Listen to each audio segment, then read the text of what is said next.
صلوا عليه وسلموا تسليما. الصلاة والسلام عليك يا سيدي يا رسول الله وعلى آلك وأصحابك يا سيدي يا خاتم النبيين.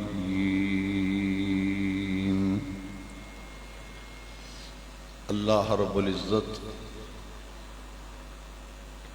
جل مجدہ الکریم کا شکر ہے کہ اس خلاق عالم جل مجدہ الکریم نے آج ہمیں جمعۃ المبارک کے نورانی اجتماع میں ادائیگی جمعۃ المبارک کے لیے حاضر ہونے کی توفیق بخشی. آئیے مل کر دعا کرتے ہیں کہ خلاق عالم جل مجدہ الکریم جمعۃ المبارک کی ادائیگی کے لیے ہمارا جمع ہونا اپنی بارگاہ میں قبول و منظور فرمائے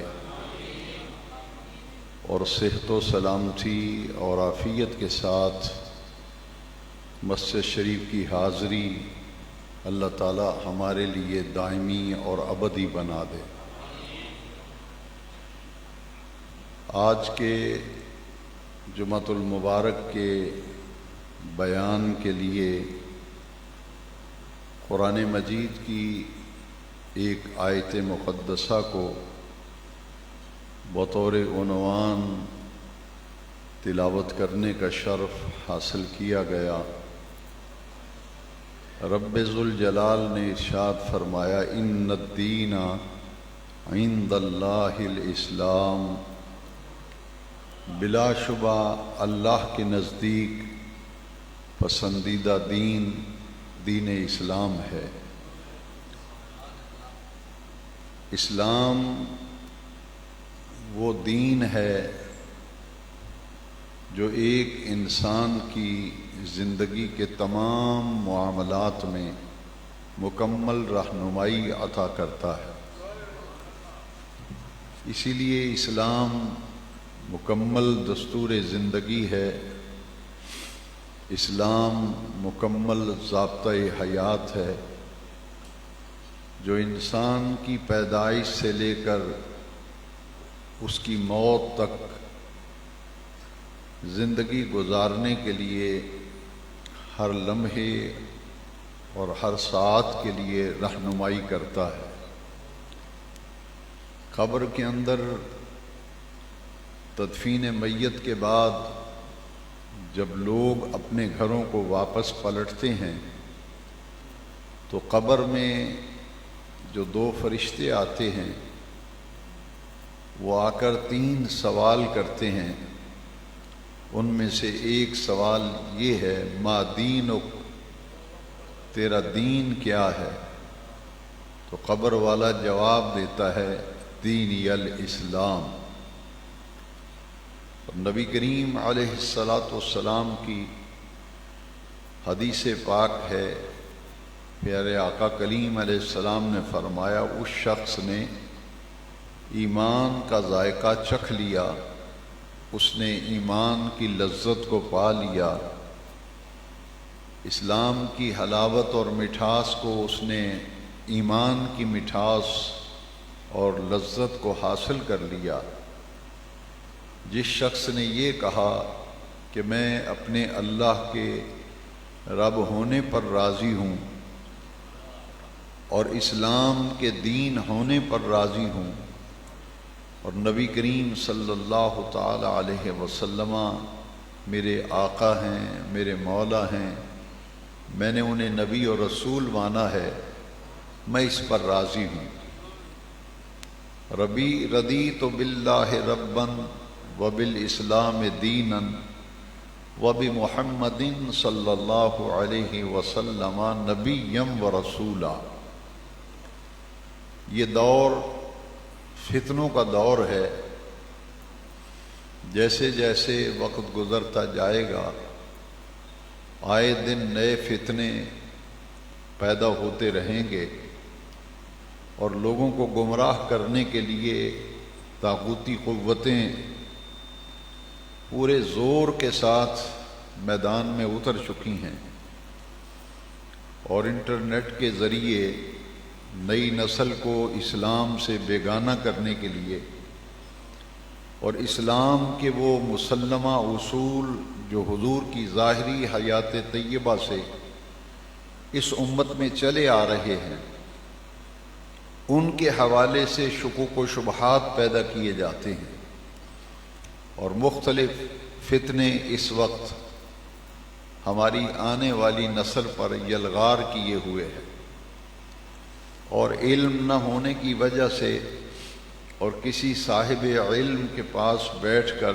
رہنمائی نہ لینے کی وجہ سے اکثر و بیشتر گمراہ ہو کر کے لوگ رہ جاتے ہیں۔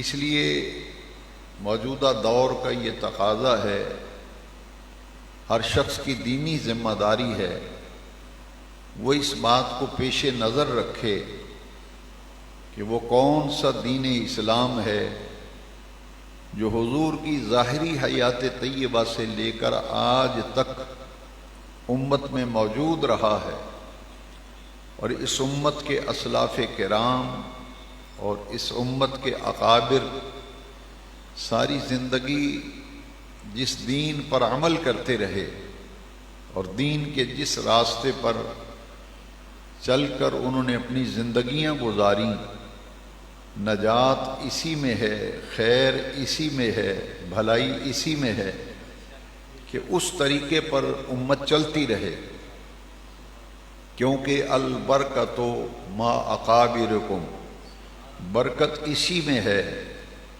کہ جس راستے پر پوری زندگی صحابہ کرام گامزن رہے، جس راستے پر اہل بیت اطہار چلتے رہے، جس راستے پر تابعین چلتے رہے، تبع تابعین چلتے رہے، وہی ہدایت کا راستہ ہے، وہی نجات کا راستہ ہے، وہی صراط مستقیم ہے۔ وہ لوگ جو اسلام کا عملی نمونہ تھے، ان کے بارے میں شکوک و شبہات پیدا کر دیے جائیں اور خود نبی کریم علیہ السلام کی ذات اقدس کو جب موضوع بحث بنا لیا جائے اور جس شخص کے منہ میں جو بات آتی ہے وہ کہتا چلا جاتا ہے،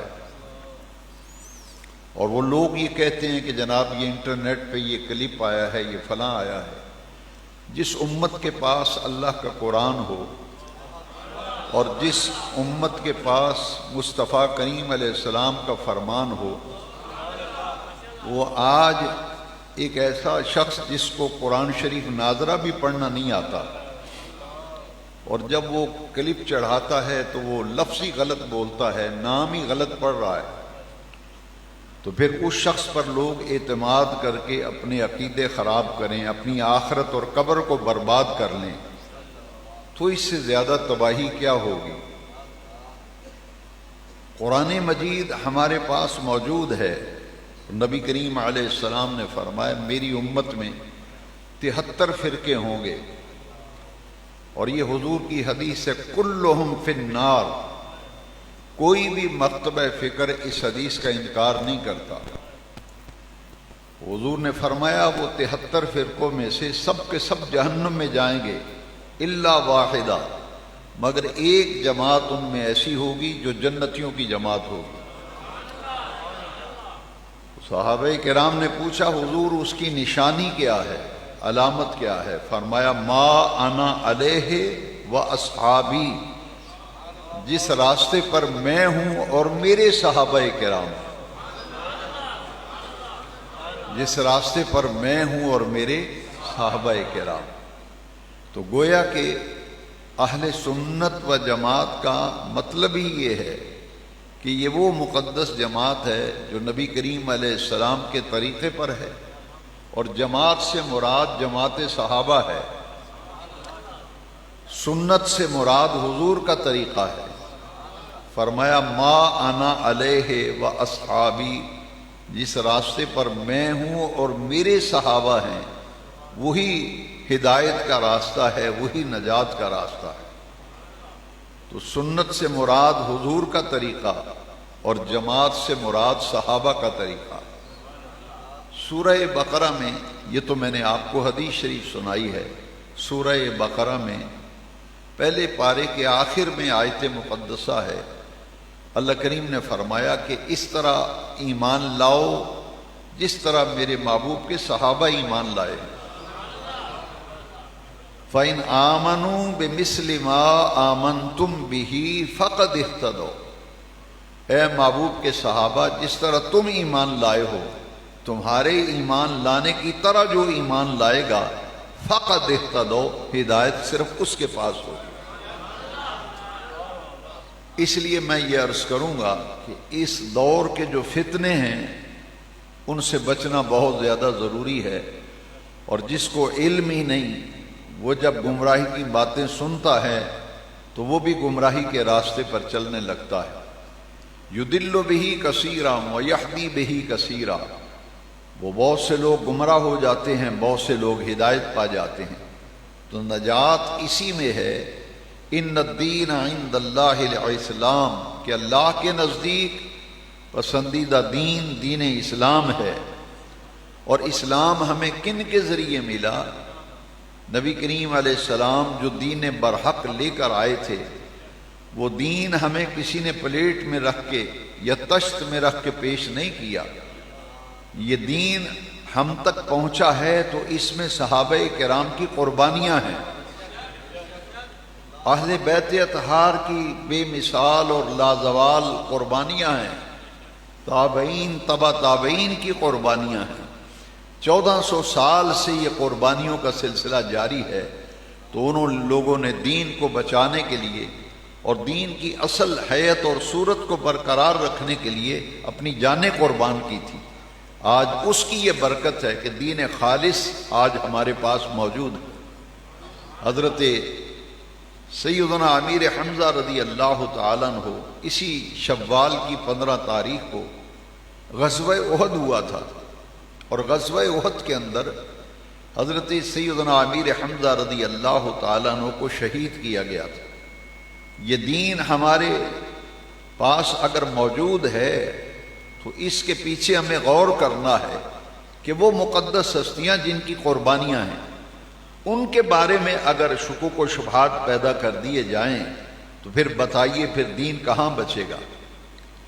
حضرت سیدنا امیر حمزہ رضی اللہ تعالیٰ عنہ نبی کریم علیہ السلام کے وہ پیارے چچا ہیں کہ جنہوں نے اسلام کی سربلندی کے لیے جب سے کلمہ پڑھا تھا، حضور پر ایمان لائے تھے، اپنی شہادت تک زندگی کا ہر مرحلہ انہوں نے وقف کر دیا تھا کہ کس طرح میں دین حق کو غالب کر دوں اور دنیا کے کونے کونے میں دین اسلام پہنچ جائے۔ اس کے لیے انہیں قربانیاں دی، تا وقت کے آخری وقت جب شہادت کا آیا غزوہ احد کے اندر، تو وحشی نامی ایک شخص نے آپ کو شہید کیا اور آپ کا سینہ چاک کیا گیا، پیٹ چاک کیا گیا، کلیجہ نکالا گیا، اور ہندہ نامی عورت نے حضرت امیر حمزہ کے کلیجے کو چبایا، آپ کی دونوں آنکھیں نکالی گئیں، دونوں کان کاٹے گئے اور آپ کی زبان کاٹی گئی، اور جو اعضاء کاٹے گئے تھے ان کو دھاگے کے ساتھ پرو کر گلے میں ہار ڈال کر ہندہ نامی عورت جو ہے وہ حضور کے سامنے سے گزری تھی۔ یہ کتنی دردناک شہادت تھی۔ حضرت سیدنا امیر حمزہ رضی اللہ تعالیٰ عنہ، حضرت عبداللہ بن جاحش رضی اللہ عنہ غزوہ احد کے شہید ہیں، حضرت مصعب بن عمیر غزوہ احد کے شہید ہیں، 70 صحابہ کرام غزوہ احد میں شہید ہوئے تھے۔ آج انہی لوگوں کے بارے میں لوگ غلط فہمیاں پیدا کریں، ان کے بارے میں دریدہ دہنی کریں، تو پھر ہمیں یہ سوچنا چاہیے کہ ایک طرف اللہ کا قرآن ہے اور دوسری طرف مصطفیٰ کریم کا فرمان ہے۔ قرآن تو ان ہستیوں کے بارے میں فرمائے لَقَدْ رَضِيَ اللَّهُ عَنِ الْمُؤْمِنِينَ إِذْ يُبَايِعُونَكَ تَحْتَ الشَّجَرَةِ، اللہ اپنے محبوب کے تمام صحابہ سے راضی ہے السابقون الاولون من المہاجرین والانصار والذین اتبعوہم بإحسان رضی اللہ عنہم ورضوا عنہ. صحابہ تو وہ مقدس جماعت ہے جن پر اللہ کریم نے فرمایا میں اپنے تمام محبوب کے تمام صحابہ پر میں راضی ہوں. رضی اللہ عنہم ورضوا عنہ، اللہ ان سے راضی ہے اور یہ صحابہ اللہ کی عطاؤں پر اپنے رب سے راضی. غزوہ احد کے اندر جو حضرت امیر حمزہ رضی اللہ عنہ کی شہادت ہوئی، 70 صحابہ کرام شہید ہوئے غزوہ احد میں، اور جن میں سے 4 صحابہ کرام جو ہے وہ مہاجر تھے. 4 صحابہ مہاجر جو مکہ شریف سے ہجرت کر کے مدینہ منورہ تشریف لائے تھے، اور 66 صحابہ کرام جو ہیں وہ انصار مدینہ میں سے. اسلام کی تاریخ میں چونکہ یہ شوال کا مہینہ ہے، 15 تاریخ کو جو غزوہ احد ہوا تھا، مدینہ شریف کا کوئی گھر ایسا نہیں بچا تھا جس میں میت نہ پڑی ہو. 66 گھروں کے اندر. اور نبی کریم علیہ السلام نے حضرت امیر حمزہ رضی اللہ تعالیٰ عنہ سید الشہداء، یہ حضور کا عطا کیا ہوا لقب ہے، سید الشہداء امیر حمزہ رضی اللہ. ان کی لاش مبارک کا تو مسلح بنا دیا گیا تھا، پہچانے نہیں جاتے تھے. آنکھیں نکالی ہوئی ہیں، ناک کٹی ہوئی ہے، دونوں کان بھی کاٹے گئے ہیں، زبان بھی کاٹی گئی ہے، کلیجہ چیرا گیا ہے، اور سینہ چاک کر کے کلیجے کو منہ کے اندر ڈال کر ہندہ نامی عورت چباتی پھرتی ہے، اور جو اعضاء کاٹے گئے ہیں ان کا ہار بنا کر گلے میں ڈال کر حضور کے سامنے سے گزر رہی ہے. آپ اندازہ کر سکتے ہیں کہ حضور کے قلب انور کی کیفیت کیا ہو. حدیث شریف میں آتا ہے کہ صحابہ کرام فرماتے ہیں کہ ہم نے پوری زندگی نبی کریم علیہ السلام کو اس سے زیادہ کبھی بھی مغنوم نہیں دیکھا، اور حضور اتنا روئے امیر حمزہ کی لاش مبارک پر کہ ہم نے زندگی میں سرکار کو کبھی اتنا روتے ہوئے نہیں دیکھا. اور اپنے چچا کی نعش مبارک پر کھڑے ہو کر حضور نے فرمایا سید الشہداء حمزہ، میرا یہ چچا یہ تمام شہیدوں کا سردار ہے. اور حضور اتنا رو رہے تھے کہ قلب انور پر اس غم کا اتنا اثر ہوا کہ بے نیاز رب نے جبریل کو حضور کے پاس بھیجا. تو جبریل آئے اور آ کر عرض کیا یا رسول اللہ صلی اللہ علیہ وسلم، آپ اتنا نہ روئیے، کیا آپ اس بات پر راضی نہیں ہیں عرش والے رب نے آپ کے چچا کا نام عرش الہی پہ لکھ دیا ہے. جبریل کہتے ہیں یا رسول اللہ عرش الہی پہ اللہ نے لکھ دیا ہے اسد اللہ و اسد رسول ہی. حمزہ تو اسد اللہ و اسد رسول ہی، حمزہ جو ہے یہ اللہ کا شیر ہے اور اللہ کے رسول کا شیر ہے. یہ سیدنا امیر حمزہ ہے.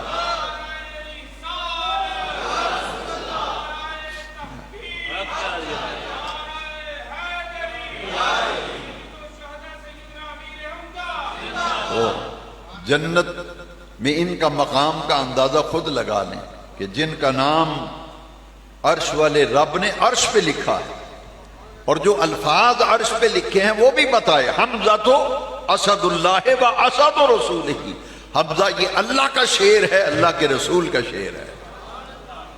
اور شہداء میں سے امیر حمزہ وہ ہیں جن کی 70 مرتبہ نماز جنازہ پڑھی. 70 مرتبہ. تاریخ میں کسی شہید کی 70 مرتبہ جنازہ نہیں پڑھا گیا. اری میر حمزہ کی 70 مرتبہ نماز جنازہ، کیونکہ آپ کی لاش مبارک تو کٹی پھٹی لاش تھی، پہچانی نہیں جاتی تھی، ٹکڑے کیے ہوئے تھے. تو اسی جگہ پہ آپ پہ حضور نے پہلے جنازہ امیر حمزہ رضی اللہ عنہ کا پڑھایا، اور بعد میں جتنے شہید تھے ایک شہید کو اٹھا کر لایا جاتا، اس پر جنازہ پڑھا جاتا، وہ اٹھا لیے جاتے، پھر دوسرے شہید کی لاش کو لایا جاتا. تو اس طرح 70 مرتبہ حضرت امیر حمزہ کی نماز جنازہ حضور نے پڑھائی. اور سید الشہداء کا یہ مقام ہے کہ مدینہ منورہ کا جتنا بھی باطنی اور روحانی نظام ہے اس کے والی جو ہیں وہ حضرت امیر حمزہ ہیں رضی اللہ عنہ. یہ دین ایسے نہیں پہنچا ان الدین عند اللہ الاسلام. اس دین کا حلیہ بگاڑ رہے ہیں، اس کی شکل بگاڑ رہے ہیں دین کی، اور یہ کہتے ہیں کہ جی فلاں نے یہ کلپ چڑھایا، اتنے لاکھوں آدمیوں نے سنا ہے۔ تو کہیں قرآن حدیث میں لکھا ہے کہ جس کا کلپ لاکھوں لوگ سنیں وہ اس کی سچائی کی علامت ہے؟ اور ایک ایسی بیماری ہے، یہ کلپ جو ہے یہ وائرل بہت ہوا ہے۔ کہاں لکھا ہے قرآن و حدیث میں کہ جس کا کلپ زیادہ وائرل ہوگا وہی حق ہوگا، وہی سچ ہوگا؟ آخر وہ دین جس کے لیے لوگوں نے قربانیاں دی ہیں وہ کون سا دین ہے؟ قرآن نے بتائی ان الدین عند اللہ الاسلام، اور نبی پاک ہمیں نشانی دے گئے کہ اس دین کے ساتھ وابستہ رہ جانا، طوفان آ جائیں، فتنے آ جائیں، آندیاں آ جائیں، اس دین کو نہ چھوڑنا۔ ما انا علیہ واصحابی، جو میرا طریقہ ہے اور میرے صحابہ کا طریقہ۔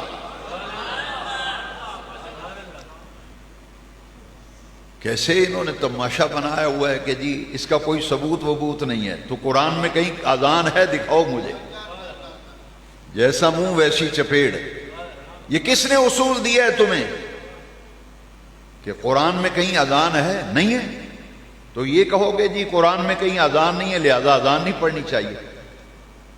تو اذان تو ملے گی حدیث میں، اجمال قرآن میں دیا گیا، تفصیل حدیث کے اندر دی گئی۔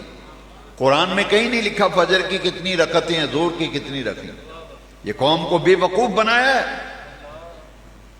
اور ہمارے لوگ بھی ایسے بھولے بھالے ہیں۔ رسول اللہ کی بھولی باری بھیڑیں، اعلیٰ حضرت نے لکھا ہے تمہید ایمان میں کہ یہ نبی پاک کی بھولی بالی بھیڑیں ہیں، جو چاہتا ہے بھیڑ کو اٹھا کے لے جاتا ہے۔ کسی کو یہ عقل ہی نہیں کہ قرآن نے کہہ دیا اقیم الصلاۃ، صحیح ادا کرو نماز، تو کہاں لکھا ہے قرآن میں فجر کی 2 سنتیں؟ قوم کو گمراہ کر رہے ہو کہ یہ کہیں ثبوت نہیں ہے، کہیں نہیں لکھا۔ ثبوت کیوں نہیں ہے جب سرکار نے فرمایا، قرآن نے تو بتا دیا اقیم الصلاۃ، تمہارے اوپر نماز فرض ہے، ان الصلاۃ کانت علی المؤمنین کتابا موقوتا، 5 وقتہ نماز فرض ہے، تو کیسے پڑھیں؟ قرآن خاموش ہے۔ اذان کیسے پڑھیں؟ قرآن خاموش ہے۔ اسی لیے صحابہ نے پوچھا حضور یہ جو قرآن میں آیا ہے صحیح ادا کرو نماز، اور ایک نماز فرض موقت ہے اپنے مقررہ اوقات پر ادا کرنا، تو کیفا نصلی، حضور ہم صلاۃ کیسے، نماز کیسے پڑھیں؟ اس کا طریقہ کیا ہے؟ اس کی رکعتیں کتنی ہیں؟ تو حضور نے کیا فرمایا؟ صلو کما رأیتمونی اصلی، اس طرح نماز پڑھو جس طرح تم مجھے نماز پڑھتے ہوئے دیکھتے ہو۔ قرآن میں 2 چیزوں کا حکم ہے، اطیعوا اللہ و اطیعوا الرسول، اللہ کا حکم مانو، اللہ کے رسول کا حکم مانو۔ صحیح نماز پڑھو، یا اللہ کیسے پڑھیں؟ فرمایا رسول اسی لیے بھیجا ہے، وما ارسلنا من رسول الا لیطاع باذن اللہ، رسول اس لیے آتے ہیں کہ جو میں شریعت دے کے بھیجتا ہوں اس پر وہ عمل کر کے بتاتے ہیں، جس طرح رسول کرے اس طرح کرتے چلے جاؤ۔ صلو کما رأیتمونی، اب جس طرح پھر حضور نے نماز پڑھی، جتنی رکعتیں سرکار نے بتائیں پڑھتے چلے جاؤ۔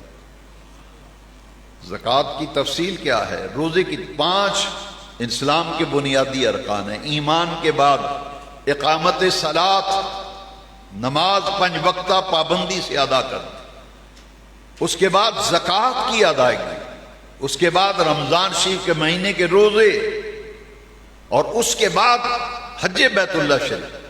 قرآن میں حکم آ گیا، اب تفصیل کیا ہے؟ اطیعوا اللہ و اطیعوا الرسول، اللہ کا حکم مانو، رسول کا حکم مانو۔ اس کی تفصیل سیکھنی ہے تو پھر دہلیز مصطفیٰ پہ جھکنا پڑے گا، جیسے جیسے مصطفیٰ فرماتے جائیں ویسے ویسے کرتے چلے جائیں۔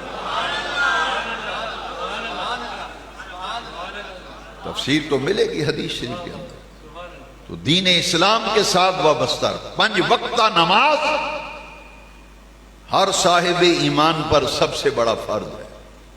چھوٹی چھوٹی باتوں پر لڑائی جھگڑے اور اس پہ مقابلہ بازی، ایمان خطرے میں ڈال رہے ہو۔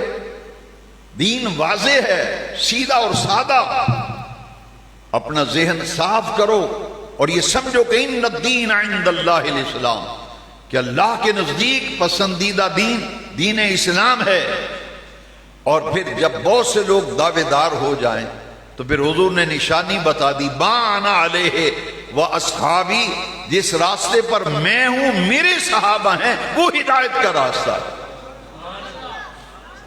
اور دوسری حدیث کے اندر اور واضح کیا گیا، علیکم بسنتی و سنت الخلفاء الراشدین المہدیین، میری سنت بھی تم پر لازم ہے، میرے خلفاء راشدین کی سنت بھی تم پر لازم ہے۔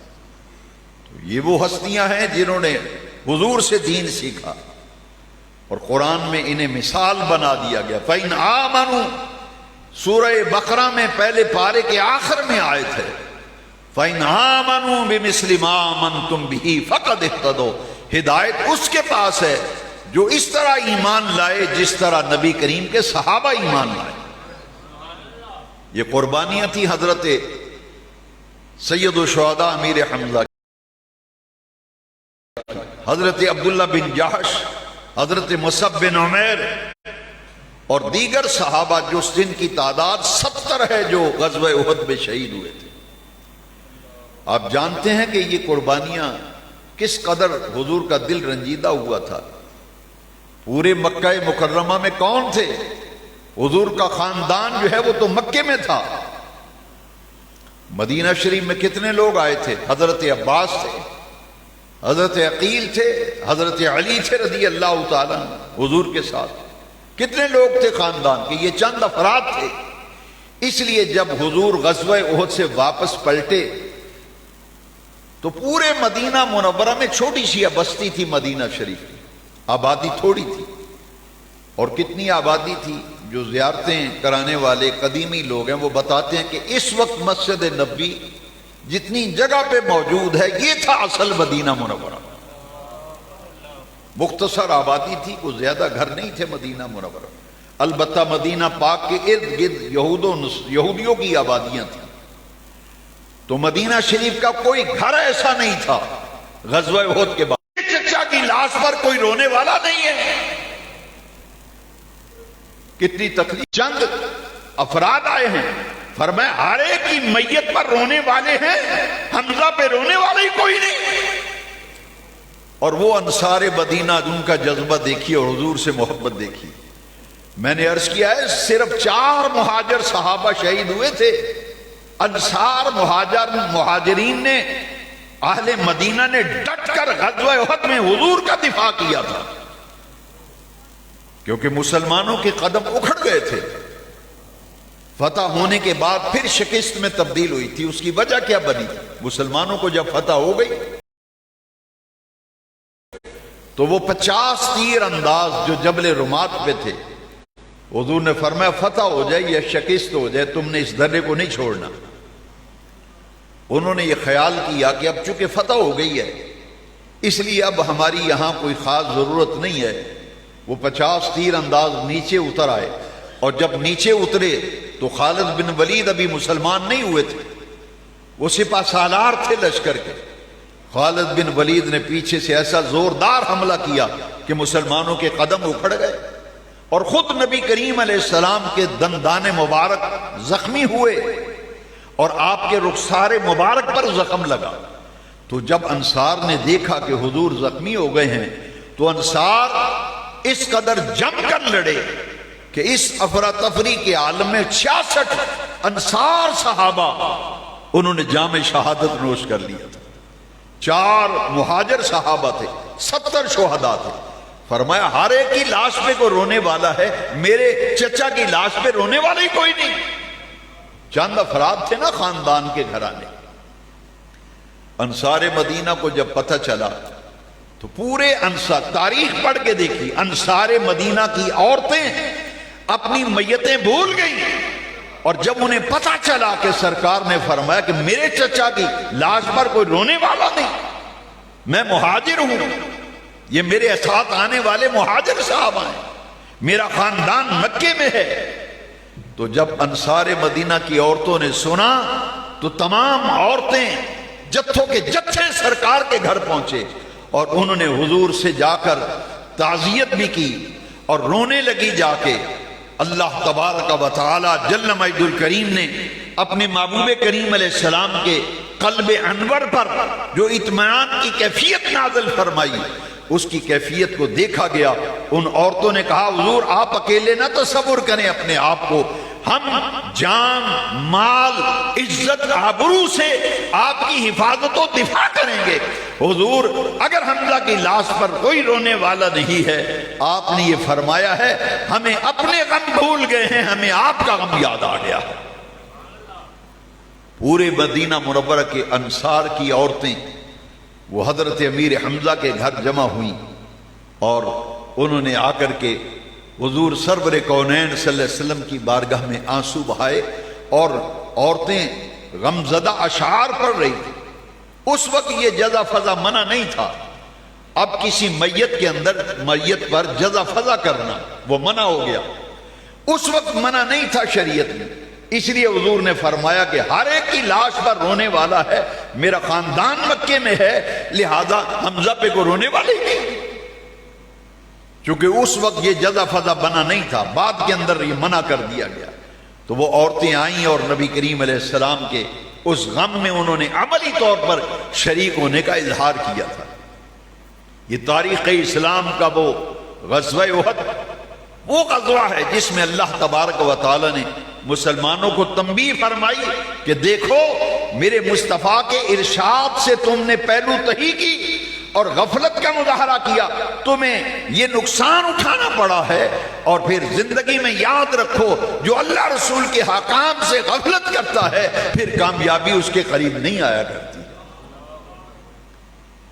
یہ فتح جب شکست کے اندر بدلی اور حضور زخمی ہوئے تو کسی نے یہ خبر اڑا دی کہ حضور شہید ہو گئے غزوہ، اور جب حضور کے شہید ہونے کی خبر سنی تو صحابہ کے حوصلے پست ہو گئے، صحابہ غم کی دنیا میں ڈوب گئے، کہا اگر حضور ہی زندہ نہیں رہے، آپ موجود نہیں رہے، آپ کی شہادت ہو گئی ہے تو ہمارا لڑنے کا فائدہ کیا؟ ہم تو اپنے آقا کی خاطر آئے تھے۔ حضرت سیدنا علی المرتضیٰ رضی اللہ تعالیٰ انہوں نے ایک ٹیلے پہ کھڑے ہو کے کہا لوگو یہ جھوٹی افواہ ہے، جھوٹی خبر ہے، آقا شہید نہیں ہوئے، بحمد اللہ تعالی حضور خیریت سے ہیں اور فلاں جگہ پہ اس وقت حضور تشریف فرما ہے۔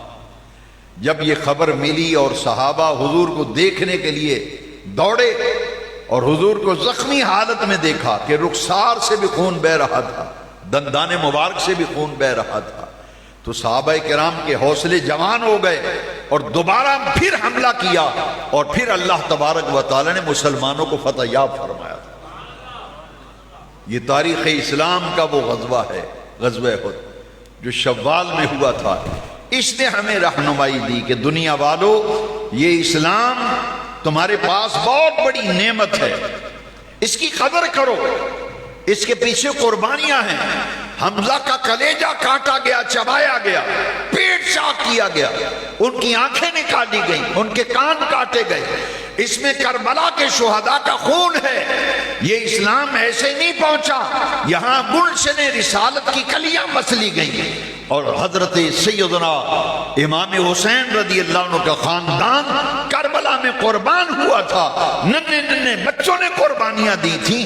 اتنی قربانیوں کے بعد یہ دین کی امانت تمہارے تک پہنچی ہے، اب اس دین کی حفاظت کرنا ان لوگوں کی ذمہ داری ہے جنہوں نے محمد عربی کا کلمہ پڑھا۔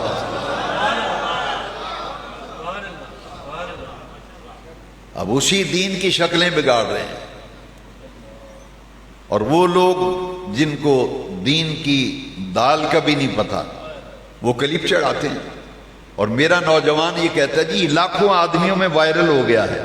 کیا تمہیں معیار دیا ہے قرآن نے؟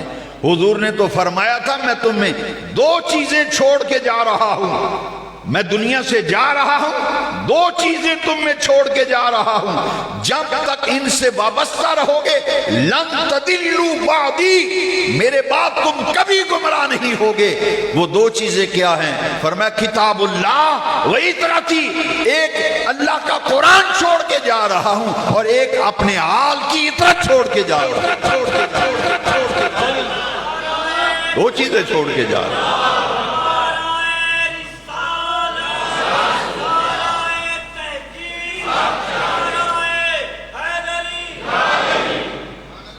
اور جس کو استنجے کا طریقہ نہیں آتا، جو پاکی پلیتی کے مسائل نہیں جانتا، وہ موبائل سامنے رکھ کے کلپ چڑھاتا ہے اور آپ کہتے ہیں جی لاکھوں لوگوں میں وائرل ہو گئے۔ لعنت ہے ان لوگوں پر جو قوم کا معیار، قوم کا دین برباد کرنے کے لیے جو منہ میں آتا ہے بکتے چلے جا رہے ہیں۔ نجات اس کے اندر ہے، وہ دین نہ چھوڑنا جو رسول اللہ صلی اللہ علیہ وسلم نے صحابہ کو دیا، صحابہ نے تابعین کو دیا، تابعین نے تبع تابعین کو دیا۔ 1400 سال سے جو دین امت میں چلا آ رہا ہے اسی دین کے ساتھ وابستہ رہنا۔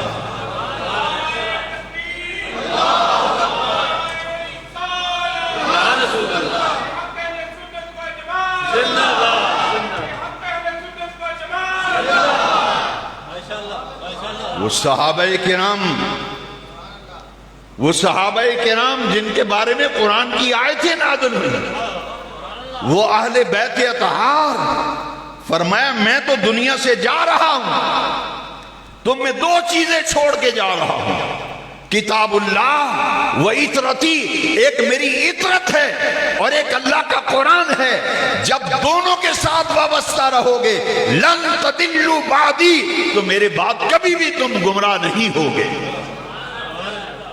تو قرآن کے ساتھ وابستہ رہو، دین اسلام کے ساتھ وابستہ رہو۔ ان الدین عند اللہ الاسلام، یہ دین اسلام ہمارے پاس ایک امانت ہے جس کے لیے قربانیاں دیں۔ حضرت داتا گنج بخش علی بن عثمان حجویری یہ ہند افغانستان کی سرزمین سے چل کے آئے۔ حضرت خواجہ معین الدین اجمیری عراق سے چل کر ہندوستان کی سرزمین میں آئے۔ یہ وہ لوگ جنہوں نے کلمہ پڑھایا، ہندوؤں کو مسلمان کیا۔ 90 لاکھ ہندوؤں کو مسلمان کرنے والا، کلمہ پڑھانے والا، 90 لاکھ ہندوؤں کے دلوں میں ایمان کی شمع روشن کرنے والا وہ خواجہ معین الدین اجمیری غریب نواز ہے۔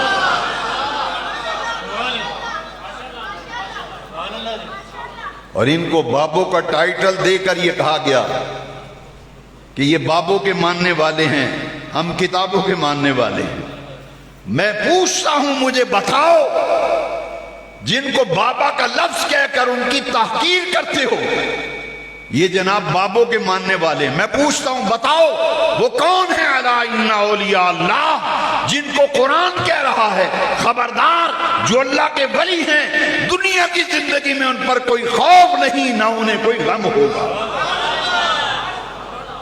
میں بھی یہ پوچھنے کا حق رکھتا ہوں، مجھے بتاؤ پھر وہ کون ہیں، ان کے نام بتاؤ۔ الا ان اولیاء اللہ لا خوف علیہم ولا هم يحزنون، وہ کون ہیں جن کو قرآن نے کہا ان اولیاءہ الا المتقون، کہ اللہ کے ولی تو وہی ہیں جن کے پاس تقوی ہے۔ وہ کون لوگ ہیں جن کے بارے میں قرآن کہتا ہے واتبع سبیل من اناب الی، ان لوگوں کے پیچھے چلو جو میرے ہو گئے ہیں۔ وہ کون لوگ ہیں جن کو قرآن کہتا ہے واتبع سبیل من اناب الی، جنہوں نے اپنا رخ میری طرف کر لیا ہے ان کے پیچھے پیچھے چلو۔ وہ کون ہیں جن کو قرآن نے کہا کہ دعا، پیغمبر دعا مانگتے ہیں توفنی مسلما والحقنی بالصالحین، یا اللہ جب مجھے موت آئے تو مرنے کے ساتھ ہمیں ان کے ساتھ ملا دینا جن کو بدبخت بابا کہتے ہیں۔ قرآن کہتا ہے میری بارگاہ میں دعا مانگا کرو، باری تعالیٰ مرنے کے بعد ہمیں ان لوگوں سے ملا دے جو صالحین ہیں۔ پیغمبر کی دعا ہے قرآن میں توفنی مسلما والحقنی بالصالحین واتبع سبیل من اناب الی ان اولیاءہ الا المتقون ان الابرار لفی نعیم۔ میں حق رکھتا ہوں پوچھنے کا، میری نوجوان نسل کو گمراہ کر رہے ہو تو بتاؤ مجھے یہ ابرار کون ہیں جن کو قرآن کہہ رہا ہے کہ جنت میں اونچا درجہ ابرار کا ہے۔ میرے ولی، میرے نیکوکار بندے، میرے مقبول و محبوب بندے جنت میں نعیم میں کے اندر اپنی موجیں کر رہے ہو۔ جنہیں صالحین کہا گیا، جنہیں ابرار کہا گیا، جنہیں اولیاء اللہ کہا گیا، جنہیں منیب کہا گیا، جنہیں متقین کہا گیا، جنہیں محسنین کہا گیا، یہ کون ہیں؟ یہ وہی ہیں، یہ داتا گنج بخش علی حجویری ہیں، ابو بکر صدیق ہیں، عمر فاروق ہیں، عثمان غنی ہیں، حیدر کرار ہیں، بلال ہیں، سہیب ہیں، بہاؤالدین زکریا ملتانی ہے، ابو الخیر نولک ہزاری ہے، داتا گنج بخش علی حجویری ہے، غوث اعظم شہنشاہ بغداد ہے۔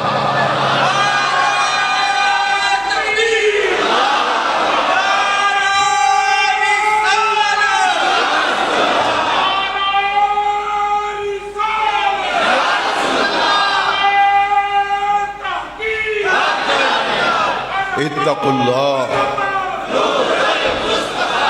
اتقوا اللہ، اتقوا اللہ وکونوا مع الصادقین۔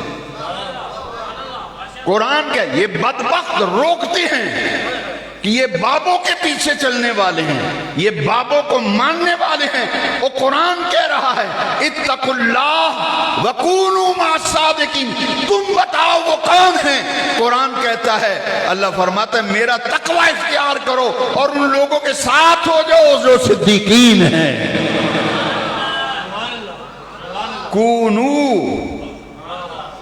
کونو کا معنی ہے ہو جاؤ،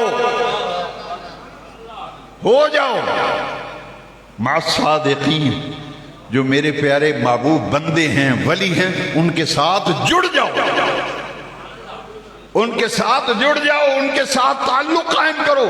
اتقوا اللہ وکونوا مع الصادقین، یہ اللہ کے وہ مقرب بندے ہیں جنہوں نے ساری زندگیاں اللہ کے راستے پہ گزاری۔ ان سے ہمارا کوئی تعلق نہیں جن کو ہمارے ساتھ نتھی کرتے ہو، جو شریعت مطہرہ کا مخالف ہے، جو حضور کی سنت کا پابند نہیں، خلاف شریعت کام کرتا ہے، کسے باشد کوئی ہو وہ ہمارا کچھ نہیں لگتا، ہم اس سے اظہار برات کرتے ہیں۔ ہمارے تو غوث اعظم ہیں، ہمارے تو داتا گنج بخش علی حجویری ہیں، ہمارے تو ابو بکر ہیں، عمر ہیں، عثمان ہیں، علی ہیں، سہیب ہیں، بلال ہیں، ہمارے تو وہ اللہ والے ہیں جنہوں نے ساری زندگیاں اللہ کے احکام کی تعمیل میں اور مصطفیٰ کی سنتوں پر عمل کرتے ہوئے زندگیاں گزار دی۔ یہ اللہ کے وہ مقرب بندے ہیں، ہمارا ان سے کوئی نہ ہم ان پیروں کو مانتے ہیں۔ یہ تو ہر شعبے کے اندر ایسے لوگ موجود جو روپ دھار لیتے ہیں، وہ بیروپیے ہیں، بیروپیے۔ ہم ان بیروپیوں کو نہیں مانتے، ہمارا ان سے کوئی تعلق نہیں، ہمارا معیار ہے، ہم یہ دیکھتے ہیں کہ اس کے اندر تقوی ہے یا نہیں۔ ان اولیاءہ الا المتقون، شریعت پر کتنا عمل کرتا ہے، اللہ اور اس کے رسول کے احکام پر کتنا عمل کرتا ہے۔ ہم تو وہ دیکھتے ہیں جو متبع سنت ہو، وہ کھانا کھائے تو پتہ چلے سنت طریقہ کیا ہے، وہ بیٹھے تو پتہ چلے سنت طریقہ کیا ہے بیٹھنے کا، جو بات کرے تو پتہ چلے بات کرنے کا سنت طریقہ کیا ہے۔ ہمارا ان سے کوئی تعلق نہیں ہے، ہمارا ان سے تعلق ہے جو قرآن و حدیث کے معیار پر پورا اترتے ہیں۔ ان کی شکلیں اور صورتیں دیکھو تو سبحان اللہ نکلتا ہے زبان سے۔ یہ جن کو ہمارے ساتھ نتھی کرتے ہو، ہمارا ان سے کوئی تعلق، ہم ان سے بیزار ہیں، اظہار برات کرتے ہیں۔ جو کہتے ہیں جی ہم تو دل کی نماز پڑھتے ہیں، جو کہتے ہیں مجھے سجدہ کرو، انی بریء مما تشرکون، ہمارا ان سے کوئی تعلق نہیں۔ ہم تو یہ دیکھتے ہیں کہ ہمیں مدینے والے سے کتنا یہ وابستہ کرتے ہیں، دین سے کتنا پیار ہمارے اندر پیدا کرتے ہیں۔ یہ اولیاء اللہ ہیں جن کو قرآن میں جگہ جگہ عزتیں دی گئیں، جنہیں صدیقین کہا گیا۔ نماز پڑھتے ہوئے ان بابوں کا راستہ ہی تو مانگتے ہو اللہ سے، اور کس کا مانگتے ہو؟ اہدنا الصراط المستقیم صراط الذین انعمت علیہم۔ مجھے بتاؤ یہ کون ہے؟ یا اللہ ان کے راستے پہ چلا جن پہ تو نے اپنا، یہ اللہ کے محبوب ہیں، یہ مقرب ہیں۔ وہ 4 طبقات ہیں، من النبیین والصدیقین والشہداء والصالحین۔ 4 گروہ قرآن نے بتایا، نبی ہیں، صدیق ہیں، شہید ہیں، صالحین ہیں، یہ مقربین ہیں۔ اللہ خود فرماتا ہے ان رحمت اللہ قریب من المحسنین، ان رحمت اللہ قریب من المحسنین، اللہ کی رحمت چاہتے ہو تو میرے محسنین کے پاس ملے گی۔ یہ بد نصیب و بدبخت جن کو بابا کہہ کے معاذ اللہ ان کی تحقیر کرتے ہیں، قرآن تو انہیں محسنین کہہ رہا ہے۔ اور محسنین کون ہوتے ہیں؟ جن کی زندگی کا ایک ایک لمحہ اللہ کے حکم کی فرما برداری میں گزرتا ہے، نبی پاک کی سنت پر چلتے ہوئے نظر آتے ہیں۔ ان الدین عند اللہ الاسلام، یہ اسلام ہمارے پاس بڑی قربانیوں کے بعد پہنچا ہے، اس کی قدر کیجئے۔ یہ مسجدیں نہ ہوتی، یہ اذانیں نہ ہوتی، یہ نمازیں نہ ہوتی، یہ جمعے نہ ہوتے اگر یہ قربانیاں اسلاف کرام جن میں صحابہ، اہل بیت، تابعین، تبع تابعین، ائمہ کرام، اولیاء اپنی زندگیاں دین کی سر بلندے کے لیے وقف نہ کرتے تو آج ہمارے پاس یہ دین کی نعمت موجود نہ ہوتی۔ ان قربانیوں کا ہمارا اللہ تبارک و تعالی نے یہ صلہ دیا ہے کہ ان کا نام، کسی کا نام عرش الہی پہ لکھا ہے، حمزہ تو اسد اللہ و اسد رسول۔ یہ مولا علی کے لیے بھی سرکار نے فرمایا اسد اللہ، یہ اللہ کا شیر ہے، شیر خدا، یہ مولا علی کا لقب ہے۔ اور حضرت حمزہ کو سرکار نے فرمایا یہ اللہ کا بھی شیر ہے، اللہ کے رسول کا بھی شیر ہے۔ اللہ تعالی ہمیں صراط مستقیم پر وہ راستہ، وہ طریقہ جو صحابہ کے دور سے چلا آ رہا ہے اس پر ثابت قدم رہنے، اور اس دور کے فتنوں سے اللہ تعالی ہمیں اپنا ایمان محفوظ رکھنے کی توفیق دے۔ وآخر دعوانا